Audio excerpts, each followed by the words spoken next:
Hello and welcome back to my channel. On this video, I'm going to talk about all of the books that I hope to read in October of 2025. And as always, I'm going to start with the books from previous months that I haven't gotten to yet. I'll do a pre-list of books that I'm hoping to get to, and then I'll also pick 5 random books at the end of the video based on an alphabet challenge of picking a random alphabet letter and then choosing books that start with that letter from my Kindle backlist. So let's go ahead and dive in with the books that I have already on my list. So I'm going to be continuing to read a book that I've been reading all year long called Daily Creative by Todd Henry. This is a book of essays, one for each day on creativity that I've really been enjoying. I have just a few months left of these essays, so I'll continue reading that in October. The only book that I had left over from a previous month, just one, is a very long book on yoga therapy. It's basically a textbook by Mark Stevens.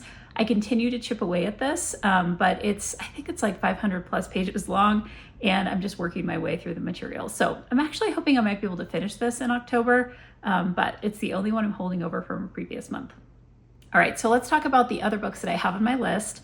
The first one is called Sandwich by Catherine Newman, and this is a book that I heard about because apparently there's like a second book built in this like particular universe, and I had never heard of this like author or this book series, and it's supposed to be funny, and so I thought I would pick this up. I think it's relatively short, under 300 pages, and then the second book in the series I thought I might pick up as well. And let me see if I can get a little bit more of a description of this. It says that it's a hilarious story of a family summer vacation full of secrets, lunch, and learning to let go. So I will go ahead and pick that one up. I also added to my list a relatively recent book called The New Science of Momentum: How the Best Coaches and Leaders Build a Fire from a Single Spark by Don Yeager. This is a book that I think I came across in Publishers Weekly, which often is talking about like upcoming books. And I was able to get this from Everand, which I have a subscription to get the audio. And so I was really kind of interested in this concept of momentum and how it ties in with motivation. So I'll read that in October. I also have on my list the first book in a series by Ellie Griffiths called The Frozen People. This is the first book in her Allie Dawson series. And this is a book that I'm purely picking up because I love one of her other series. And I've been kind of trying to expand into reading other books that Ellie Griffiths has written. So this is about a woman who's on a cold case team, and they investigate older crimes. And there's like time travel involved in this as well. And so I thought I would go ahead and pick that up. I also added to my list The Correspondent by Virginia Evans, which I believe it might be an epistolary novel. It's certainly about an older woman who sits down to write letters to various people. And I think the book is kind of like built off of her letters. This is one that's been rated very highly, and I've heard a lot of really good things about it. So I added that to my list for October. I also added to my list one of the oldest books on my to be read on Goodreads. And this is a book called Professor Cromer Learns to Read. And this is about a couple who is basically in the aftermath of the husband's brain injury. So this is a memoir, I believe, written by his wife. And he had a heart attack and cardiac arrest, and this caused his brain to not have oxygen. And so he loses his ability to do a number of different basic things like read and write and talk. And so this is, I think, the story about coming back from that and how he's kind of like learning all these different skills again. This is a book that, again, I've had on my radar for many years, and I finally was able to track down an ebook copy of it. So I'm going to go ahead and read that. My NetGalley book for the month is one called Love by the Book by Jessica George. And this is a book that is about, I believe, just like female friendship. It says 2 women, a chance meeting, friendship is the love story you can count on. And it says there's a woman who has 3 best friends who she's been able to count on until the day that she cannot count on them. One of them is moving to New York, one of them is pregnant, one of them is busy with her boyfriend. And so the foursome is splitting, and it feels like a breakup. And so at one point she runs into one of these friends, and I think that it kind of like causes them to reevaluate their relationship. This is supposed to come out in April of 2026. So thought I would pre-read that and see what I think. I also added to my list a book called Too Good to Be True by Carola Lovering. And this is a book that I have a hard copy of, but was able to track down an audio copy as well. And it says, one love story, two marriages, three versions of the truth. Sky Starling is overjoyed when her boyfriend proposes after a whirlwind courtship. Though she seems to have the world at her fingertips, she's also battling crippling OCD ever since her mother's death. But now this handsome, older, and more emotionally mature man says he wants her, but Burke isn't who he claims to be. And there's interspersed letters to his therapist that reveal the truth, that he is in a different marriage and it's using this other person. So I thought I would pick that up and see what I think. I also have on my list a book called The Girl in the Fire. This is by Sarah Stevens. This is a book that I believe I kind of stumbled across on Kindle Unlimited and thought it would be interesting to pick up. The description says there's 2 girls, 10 years, 1 crime. It's a psychological thriller about a teenage girl who dies in a house fire, and then 10 years later, a bride disappears days before her wedding. Solve one case and you solve them both. So I was just kind of intrigued. I'm in the mood, of course, I'm sure, because it's October, for a little bit of mystery reading. Okay, then I picked up for my list another nonfiction book. It is called Chasing Evil. This is co-written by John Edward and Robert Hilland, and this is basically a combined story, a true story of a man who is an FBI agent and a psychic that he has worked with over many years, and how they kind of work together to solve different cases. And this is like completely right up my alley. Super interested in reading that. I also added to my list Martha Beck's Finding Your Own North Star. Martha Beck is a life coach, that I followed for a long time. She has several different books, and I'm always interested in reading books that are kind of about like centering yourself or kind of connecting in with your values, and this is one of hers that I haven't read yet. Also on my list is Not Quite Dead Yet by Holly Jackson. I have read multiple books by Holly Jackson in the past and have really, really enjoyed them. This is a twisty thriller about a young woman who's trying to solve her own murder. In 7 days, she will be dead. And so she's using this time to try to figure out who is trying to kill her. Holly Jackson writes like really creative plotting and is known, I think, most for A Good Girl's Guide to Murder, which was adapted into a Netflix show. All right, then I have a duology on my list by V.E. Schwab. It is the Villains Duology. The first book is Vicious and the second book is Vengeful. And this is basically a story about 2 men who start out as college roommates. And in their senior year, they have a shared research interest in adrenaline near-death experiences, and seemingly supernatural events reveal an intriguing possibility that under the right conditions, someone can develop extraordinary abilities. And so it turns out 10 years later, one of them is breaking out of prison, determined to catch up with his old friend who's now a foe. And he's aided by a young girl whose reserved nature obscures a stunning ability. And then the other man is on a mission to eradicate every other superpowered person that he can find, aside from his sidekick, an enigmatic woman with an unbreakable will. So there's kind of like a hero and a villain trope to this. It sounds really interesting. Next on my list is a book called The Creative Act by Rick Rubin.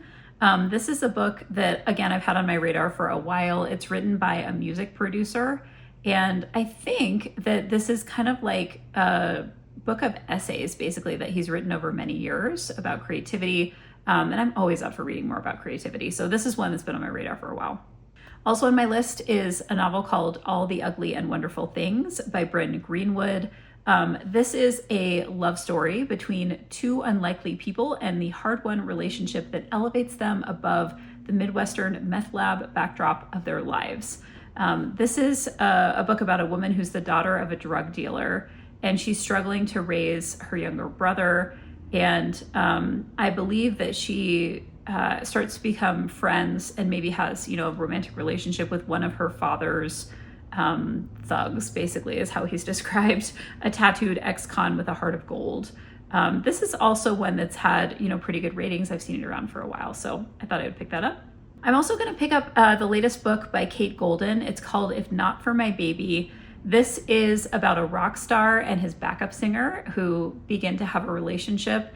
This is also one that I've seen getting a lot of, really good, press and reviews, and so I added that to my list as well. I also added to my list a book called Bright Side by Kim Holden. And again, one that I've seen around for a long time. So I often, just kind of keep these books in the wings and then throw them on these lists. So this book description says the main character's life has been anything but typical. She's endured hardship and tragedy, but throughout it all, she remains happy and optimistic. And she's quick-witted, endlessly passionate about music, and a loyal friend. And the one thing that escapes her optimism is love. She's never bought into it. So it says she leaves San Diego to attend college, and then she falls hard for a boy that she meets in college. So college romance. Just a couple of more on my predetermined list. The first of the two that are remaining is a book called The Elements by John Boyne. This is actually one that a friend of mine recommended to me, and it is the same story told, I believe, from like 4 different perspectives. And so I was able to get this on audio. I actually pre-ordered it. John Boyne is an Irish novelist, and it says he's got 4 interconnected narratives, each representing a different perspective on the enabler, the accomplice, the perpetrator, and the victim. And I just thought this was interesting and creative. So I wanted to pick that up and see what I thought. And then the last book on my predetermined list is one called Quiet Longing. This is the second book in the Quiet Love series by L.H. Cosway.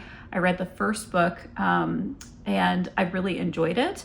And so this continues with kind of a side character from the first book where there's a male main character who at some point in Ireland meets this woman or kind of college age woman who comes for like an extended like exchange. And they have, I don't know if they have a relationship, but they like meet each other, they know each other, and then they come into each other's lives later on in the United States when they're both living there and they're adults. And so this is something that it's kind of like a 16 years later, she's divorced, he's just broken off an engagement, and they're potentially coming together in a romance. So, okay, so those are my predetermined books. Let me go ahead and pull up my Kindle here, and I'm going to pick my random letter and see what books I'm going to pick from my library. All right, and my letter is K. So let's go ahead and I'm going to sort my books based on what I have in the K lists. I'll go ahead and pick some here. All right, the first book that I'm going to pick from the K section of my Kindle is one called Kill for Me, Kill for You by Steve Kavanaugh.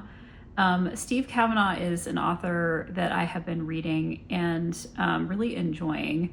There's a couple other books, I'm just kind of pulling them up here. There's at least like a trilogy that I think I started by him that I really enjoyed. And then Steve Kavanaugh is also the author of the Eddie Flynn series, which I've also really been enjoying lately. So I'm going to go ahead and add this one to my list for October. It's basically about 2 women who do kind of like a revenge pact where like if one of them kills someone, the other one will kill someone for them. So they're kind of like swapping crimes. So I'm going to add that one to my list. The next book I'm going to add is one by Faye Kellerman called Killing Season. And Faye Kellerman is known for a very long-running series of mystery novels, and this is a standalone. So I picked this up a little while ago, and it says that this is an electrifying novel of suspense as a young man's investigation into his sister's death draws him into the path of a sadistic serial killer. And Faye Kellerman is an author that I've actually liked for a really long time. It's been a while since I've read her. So I'm going to go ahead and add this one to my list as well. It probably won't surprise you that a lot of the books in the K section are all books that start with killing. So they're all kind of mystery novels, not all of them, but quite a few. So I'm checking out different ones with these titles to see what I might want to add. All right, the next one I'm going to pick is one called The Killing Plains. And it says that there's 2 victims, 20 years apart, one elusive killer. And it's in West Texas, and a boy is found dead. And it says everyone knows who killed him, a man who's just released from prison. But what if everyone is wrong? And so there's a detective who's kind of looking into the case. So I'm going to add this to my list as well. Another book that I'm kind of intrigued by, I'm going to add this to my list, is Killing Eve, which was adapted into a television show, which I actually started watching. And this is the first book. It's relatively short. It's almost like a novella, but it's what the show is based on. And I always like reading kind of the original source material for books or for adapted, television shows or movies. So this is basically about a woman who it's a spy drama, and there's a woman who is basically like a serial killer, or she goes out and is like a mercenary, and she is being tracked by MI6 operatives. And so this is one, it's been on my radar for a while, and looking forward to picking that up too. All right, the last book I'm going to pick up is also a mystery. It is called Kala by Colin Walsh.